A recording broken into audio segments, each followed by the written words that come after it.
வணக்கம் மக்களே. வாழைப்பழைக்கு துபாயில் இன்னைக்கு டே 2. பழைய சோறும் வெள்ளை சுண்டல் குழம்பும். சுண்டல் வேக போட்டாச்சு, கத்திரிக்காயும் உருளைக்கிழங்கும் வெட்டியாச்சு.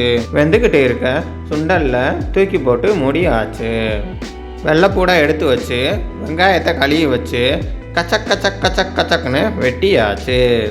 தக்காளியை கழுவி எடுத்து காம்பை வெட்டி தூக்கியாச்சு.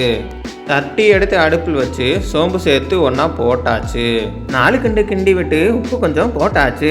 கொத்தமல்லியை கழுவி வச்சு கட் பண்ணி வச்சாச்சு. சுண்டல் வெந்துருச்சா வேகலையான்னு பார்த்தாச்சு. கடைசியில் தாளிக்க 4 பல்லு வெள்ளைப்பூடு, 1 வெங்காயம் எடுத்து வச்சு நறுக்கியாச்சு. அவ்வூண்டு வெந்தயத்தை வேகிற சுண்டலில் போட்டாச்சு. மிளகா பொடி, மஞ்சள் பொடி, மசாலாவில் போட்டாச்சு.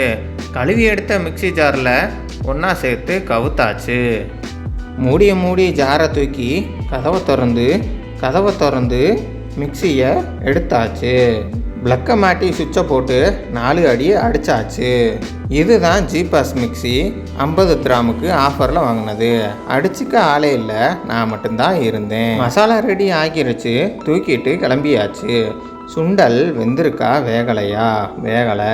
அடுத்த கட்ட வேலையை பார்ப்போம். அங்கிட்டு தூக்கி வச்சுட்டு தாளிப்புக்கு தயாராகும். கருவேப்பிலையை எடுப்போம், எண்ணெயை ஊற்றுவோம், கடுகு கொஞ்சம் போடுவோம், சோம்பு கொஞ்சம் போடுவோம், சீரகம் கொஞ்சம் போடுவோம், வெடிக்க விடுவோம். வெட்டி வச்ச வெங்காயத்தை வதங்க விடுவோம். சுண்டல் வெந்துருச்சா வேகலையா? சுண்டல் நல்லா வெந்துருச்சு, தாளிப்பு ரெடி ஆகிருச்சு. புளியை கரைச்சி கொஞ்சம் வச்சாச்சு. சுண்டலில் கொஞ்சம் தண்ணி அதிகமாகிருச்சு. தூரம் தூக்கி ஊற்றியாச்சு. புளியை கரைச்சி போட்டாச்சு. அரைச்சி வச்ச மசாலாவை அப்படியே போட்டாச்சு. ஜாரை கழுவி ஊற்றியாச்சு. அடுப்பு ஃபயரை கூட்டி வச்சு தாளிப்பை கவுத்தாச்சு.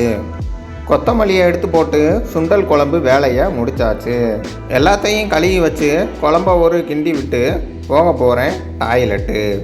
அவசரமாக ஆகி வந்துச்சு. அடக்கி வச்சுட்டு சமையல் செஞ்சு முடிச்சாச்சு. வயிறு காலி. வாங்க சாப்பிட்லாம் பழைய சோறும் சுண்டல் குழம்பும்.